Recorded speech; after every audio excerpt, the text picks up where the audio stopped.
Have you all here? What's good? What's good? So what I'm gonna do right now is give people a chance to get in. So I'm gonna give y'all a quick little music break, and we might not even need one because we got music in the background for sure. But I'm gonna give people a chance to get in, and so we can have this chat about Martin Luther King Jr. The topic today, if you don't already know, is what can we learn from MLK in 2019. So that's what we're going to get down on today, y'all. Okay, so I'm going to put in a little break music so that I could chomp some people in who wanted to be made aware that we are going live tonight. This location, I'm up in Starbucks, bro, in Harlem World. Yeah, yeah, yeah. So I'll be right back after this quick break. In about a minute and a half, we're going to get down. Let's see here. Be right back.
All right, so we're getting back in business now. That was a quick break just to bring some people in.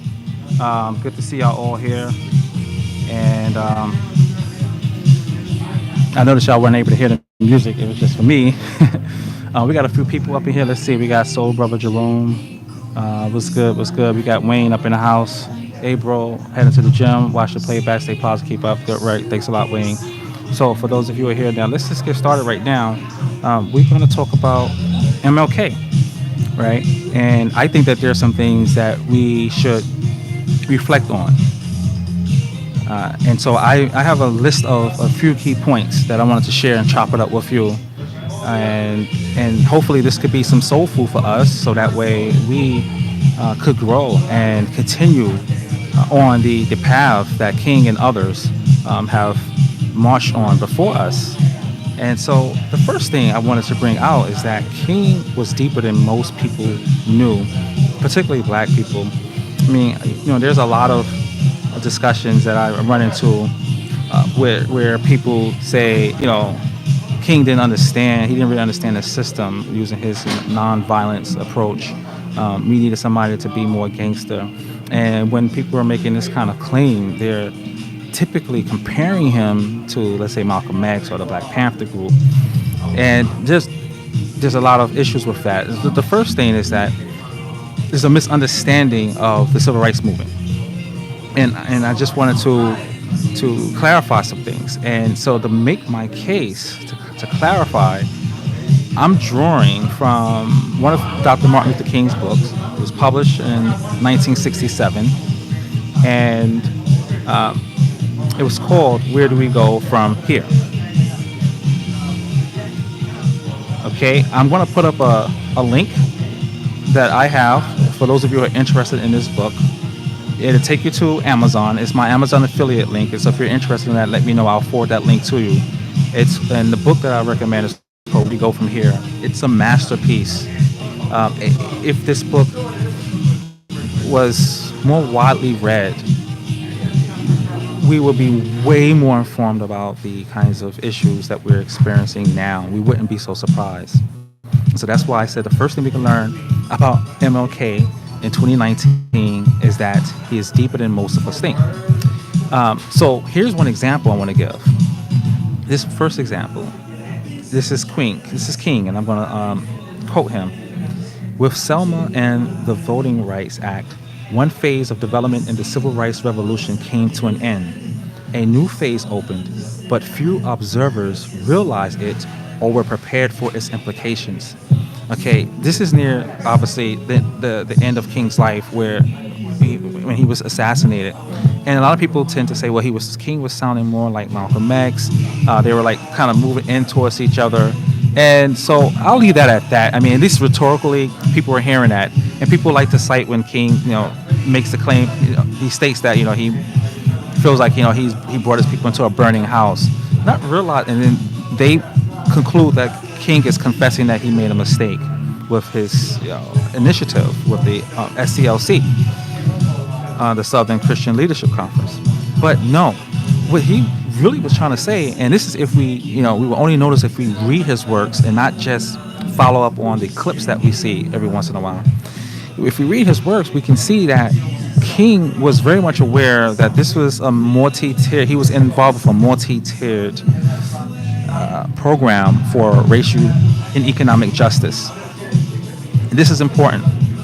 So King was very much aware that the justice that he was fighting for, the dream that he was dreaming at night, was not going to come to fruition right after the Civil Rights Act and the Voting Rights Act in 1965. He also was aware of what was going on, all the gentrification, all the inequities in the northern cities that blacks were in now. He knew all that was going on.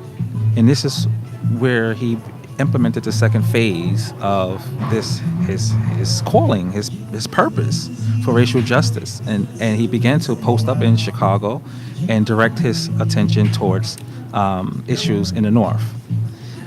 He understood that. The fights in the South, in Alabama and Selma, in these different places, was targeting blatant racism, lynching, conditions that we cannot even imagine people were living in just not so long ago, 1963, 1964, 1965. So King was very much aware of the enormity of the problem he was trying to resolve. And that's why I say for the first one, King was much deeper than most people know. And in fact, he would have to adjust. I mean, this dude got his PhD. This dude was a deep philosophical, theological thinker and political philosopher, theorist, or scientist. He knew his stuff. And he understood that there are different levels of engagement that needed to be enacted over time. So again, the first thing we can learn from King is that he was deeper than most people know. Which means we want to know how deep he was. Because there are a lot that he can share. There's a lot that he shared that is going unnoticed. Okay. And so with that said, the civil rights movement, the Southern Civil Rights Movement, was just one phase, as I mentioned. And here's another quote just to bring that out. He says, hence, in attacking Southern racism, the Negro has already benefited not only himself but the nation as a whole. So what he was doing is what he was saying here is that, listen, we've made a lot of progress, and in fact, and there's something deeper embedded in here that I want to bring out later, but I'll give you a hint. In challenging racism, particularly in the South during his time, making any progress there was making actually progress for the entire world. So King was really making America great. King and all the other groups like CORE, SNCC, the Black Panthers, on and on. These groups were making America great. So the second thing I would say, not only was King deeper than most people knew, the civil rights movement was just a phase. It was in this one phase in the South. which needed to move towards the north at some point. All right, so that's what we have to remember. So King wasn't really caught by surprise. He recognized the systemic racism. He recognized the northern ghettos. He recognized the high unemployment. He recognized all of those things. He recognized the racism ultimately in the country, in the entire country.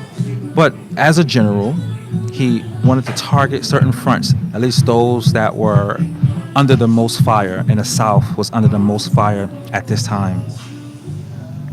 Now, the second point I want to make, King King should have already taught us that Trump,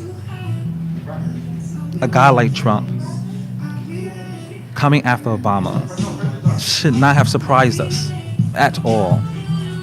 Here's what was going on in King's Day. Check this out. A year later, the white backlash had become an emotional electoral issue in California, Maryland, and elsewhere. In several southern states, men long regarded as political clowns had become governors or only narrowly missed election. Their magic achieved with a witch's brew of bigotry, prejudice, half-truths, and whole lies.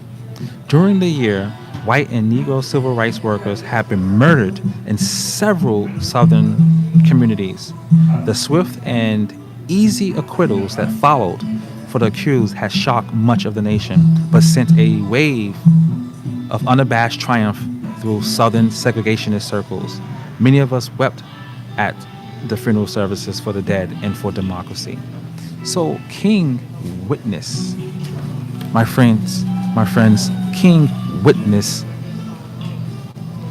the backlash, the white backlash. So the backlash shouldn't have been surprising for us, particularly when historically as a pattern, racists will respond with grave revenge to any kind of progress. It could be in any form. It could be real, it could be perceived, exaggerated, any kind of progress. So after electing the first black president, we shouldn't have been surprised in 2008. So this is King talking about the backlash to the Voting Rights Act, to the Civil Rights Act. People were still killing. They were going around killing people, going crazy. And not only that, most important, when he said political clowns have become governors, that was the opportunity where the worst of white America were able to gain political support, to act as a battering ram, to act as a tank, to declare war against the affront to racism. And this is what we see in Trump. After the election of President Barack Obama, after the formation of a multicultural coalition, they knew they had to get somebody like Trump. This is out of their playbook. So the question for us, do we even know our own historical playbook? Because we should have been prepared for that move and never should have allowed Trump to get in. So what does this mean? The third thing we can learn from King is understanding progress, the nature of progress. Here's what King has to say about progress. Meanwhile, frustration and a loss of confidence in white power have engendered among many Negroes a response that is essentially a loss of confidence in themselves. They are failing to appreciate two important facts. First, the line of progress is never straight. For a period, a movement may follow a straight line, and then it encounters obstacles and the path bends. It is like curving around a mountain when you are approaching a city. Often, it feels as though you are moving backward and you lose sight of your goal. But in fact, you are moving ahead, and soon you will see the city again closer by. We are encountering just such an experience today. The inevitable counter-revolution that succeeds every period of progress is taking place. Failing to understand this as a normal process of development, some Negroes are falling into unjustified pessimism and despair. Focusing on the ultimate goal and discovering it still distant, they declare no progress at all has been made. This mood illustrates another fact that has been misinterpreted. A final victory is an accumulation of many short term encounters. To lightly dismiss a success because it does not usher in a complete order of justice is to fail to comprehend the process of achieving full victory. It underestimates the value of confrontation and dissolves the confidence born of a partial victory by which new efforts are powered. So, this is, I see this as speaking to those who felt like, well, Obama could have did more, or we didn't get this policy, or he didn't do that. Not even taking account, not doing inventory on what we did get, on the touchdown we did make, that we can actually build from. And this is important. If we don't understand progress, then we're not going to be able to appreciate our efforts and the efforts that were already made.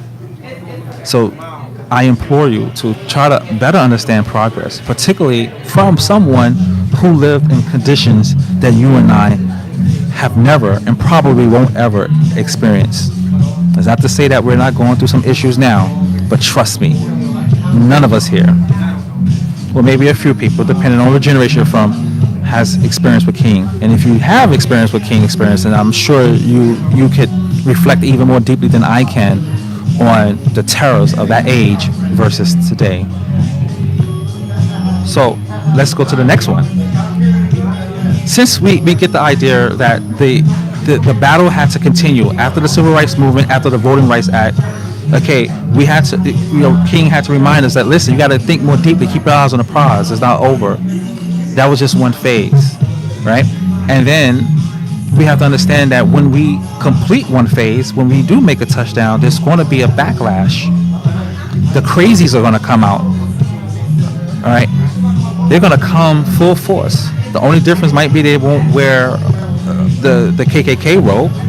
They might wear a MAGA hat. Knowing that, it doesn't mean that progress hasn't been made. We have to keep that in mind. And so the ultimate point, I think, here now, it becomes that racism is not immutable, that we can chip it away. Here's King. Racism is a tenacious evil, but it is not immutable. Millions of underprivileged whites are in the process of considering the contradiction between segregation and economic progress. White supremacy can feed their egos, but not their stomachs. And we're beginning to see this almost like right now, where those who voted for Trump, not for economic policies that will aid and abet them, but to satisfy their cultural pride, and cultural pride has been nice about it. They're outright, they feel like they have this birthright to be, on top of all other racial groups. That is not going to feed their tummies. And this government shutdown, even though it's in defiance of the Democratic Party, it's in defiance of this multicultural coalition, it's in defiance of all that King stood for.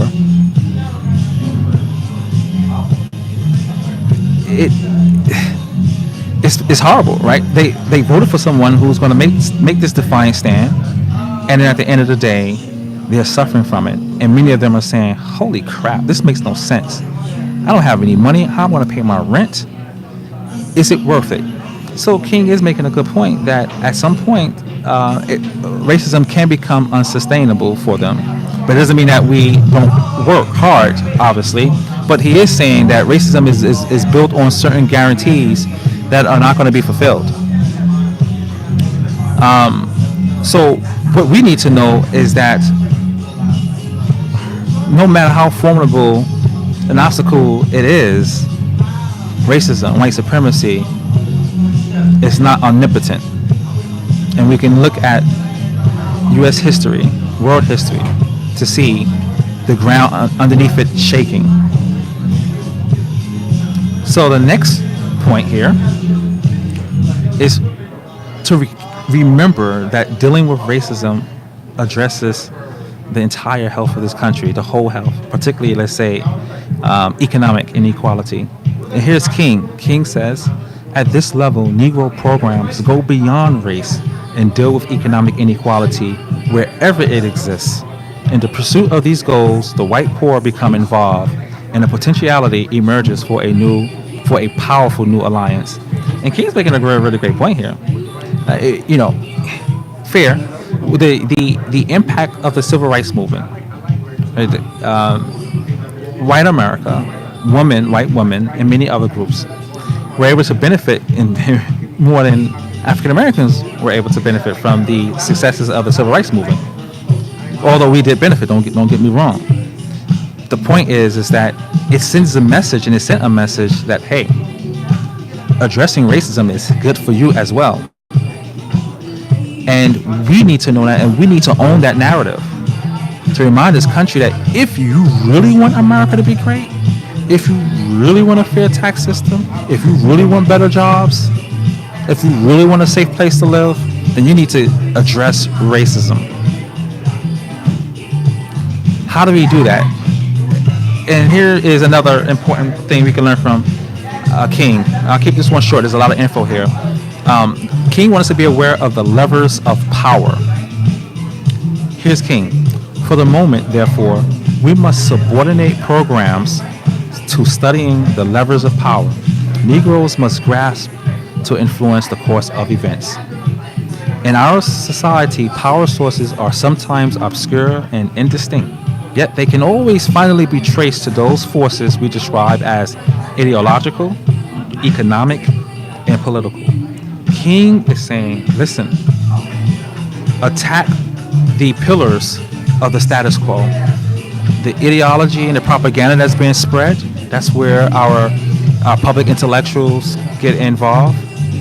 The economic barriers, that's when group economics come in. That's when people with degrees or people who are professionals could work in certain spaces and advance opportunities for others who can come behind them. And political, being inside the stations of power to at least crack the door open. I mean, people who work inside electoral politics are not going to make these big changes for African Americans on the snap of a finger.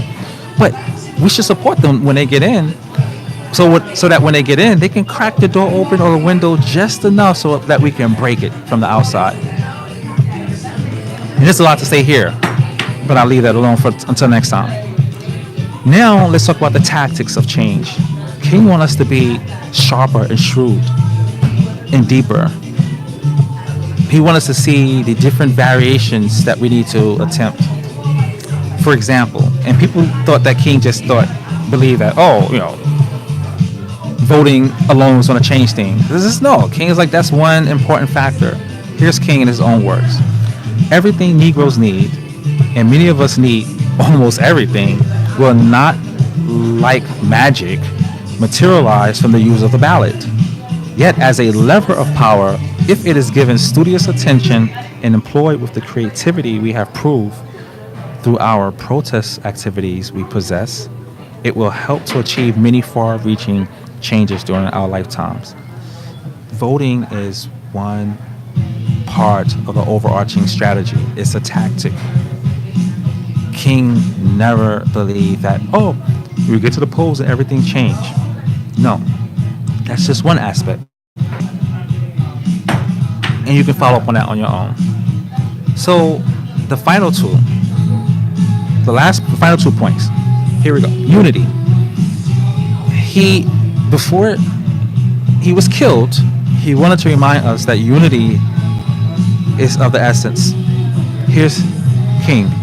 Prominent among the significant weaknesses of our organizations is their disunity and petty competition. When false rumors are circulated that some leaders have sold out to the power structure or are making opportunistic alliances with one or another political party to gain individual advantage, the whole movement suffers. If this criticism is true, it is not destructive. It is a necessity. It is a necessary attack on weakness. But often such criticism is a response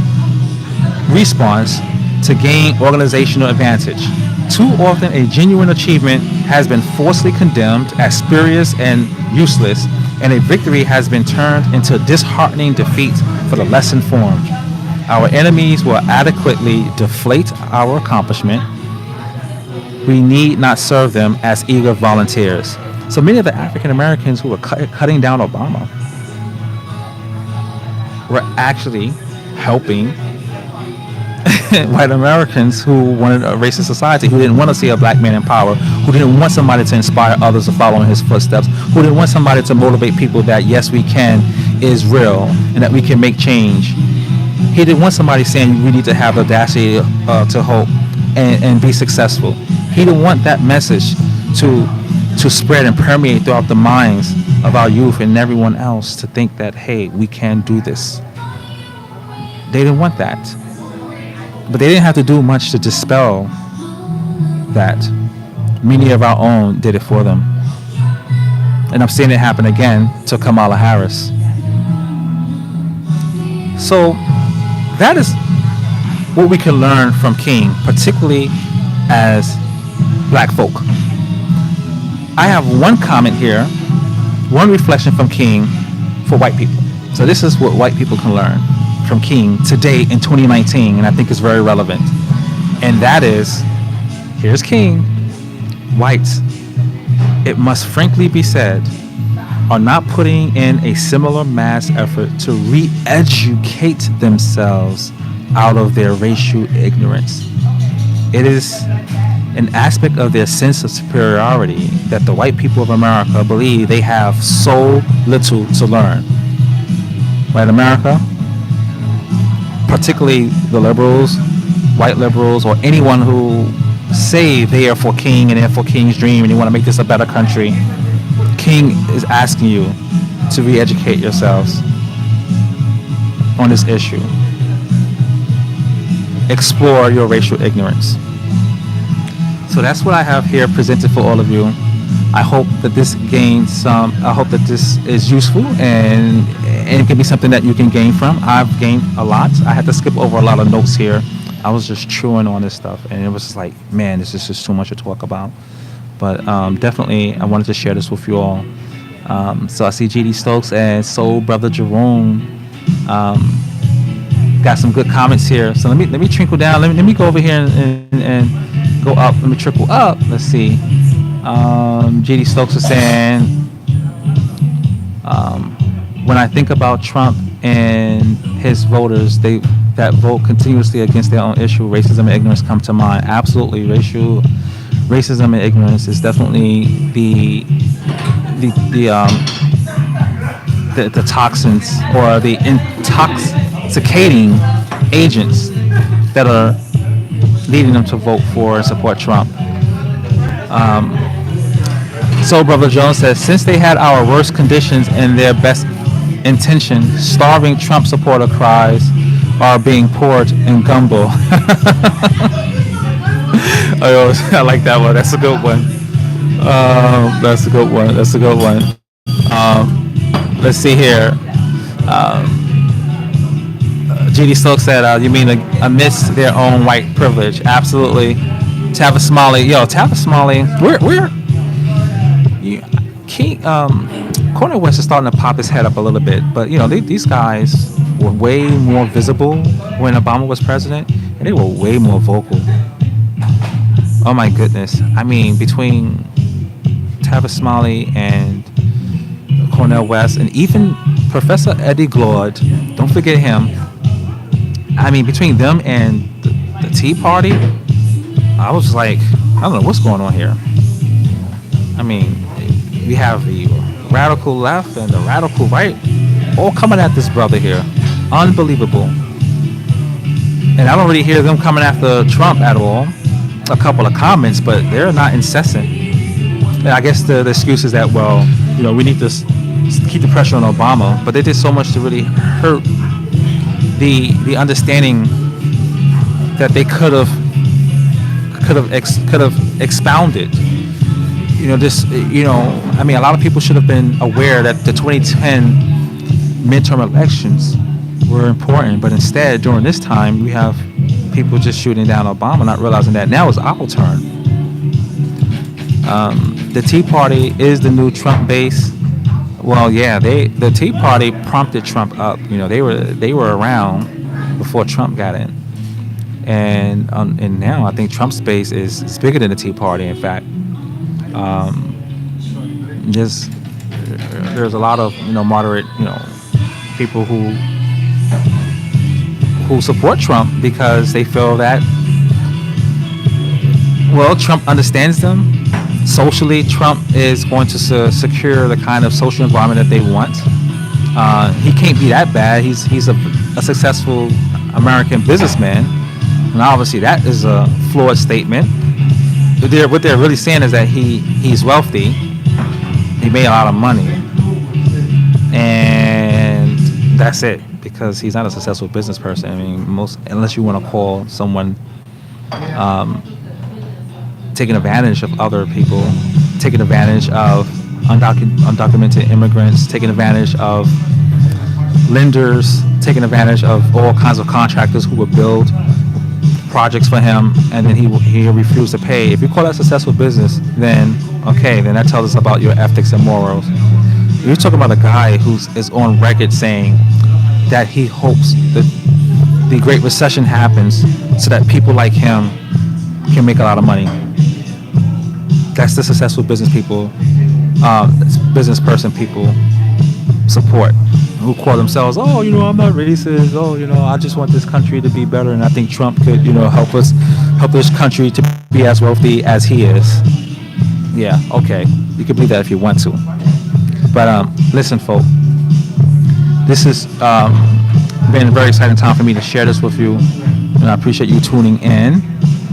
Where do we go from here is an important book to get, and I will post a picture of it on IG and even Facebook. Let me see here. In fact, I should read the whole title to you. Where do we go from here? Chaos or community? I want to go to community, and that's why I'm here on Political Soul for as much as I can to build community. Right? It doesn't necessarily have to mean we're in the same building together, but we can be on the same page mentally together. We could be on the same spiritual wavelength together. We can be in the same moral plane together. So let's build community. Stay away from chaos, particularly leading up to the 2020 elections. This is it, y'all. Are y'all ready to do this? And doing this doesn't mean just our own individual actions. It really means talking to people. And I know you might not want to do that because you don't have time to get into debates. But there are some out here. There are some younger brothers and sisters who could use some clarification on some issues. Right? We don't necessarily have to try to persuade them to go one way or another, but we can drop some insights on them. We could definitely motivate them to reflect deeper on the situation that they're either just accepting blindly or too confused to really understand. Or we can just remind somebody simply that they matter. Whatever it is, do something, and that's how we build a community. Okay, it was great talking to you on GD Stokes. I would definitely put that book up there for us. I wish IG would let me type, because right now I have to poke the screen and I can't type this whole link. So let me see what I'm gonna do for us. What I'm gonna do for us is just put it. I'll probably just put it in a story or put it on a post in Instagram. All right. Hey, y'all. Have a great night. Thanks for tuning in. I'll be here tomorrow talking about more stuff. Try to think about some of these things I said. I might even put up some of these quotes separately on IG this week. And again, spread the word. Check me out on Patreon. Patreon, patreon.com/Kasaun Henry, Kasaun Henry, Henry. That's a place if you want to support what I'm doing here, putting up posts and having these discussions, doing research, whatever. Please go there and see if anything is something that you could do. But at the end of the day, you showing up here, sending a wave or chiming in, giving me some of your insights is something I will always be grateful for. Just your comments here when other people see them are very important for people to see the different voices and the different perspectives that I might miss. So keep it coming, y'all. Keep it coming. Keep it coming. All right. Thanks a lot, GD Stokes. Y'all all have a great night. I'll see you tomorrow. Peace and love, IG.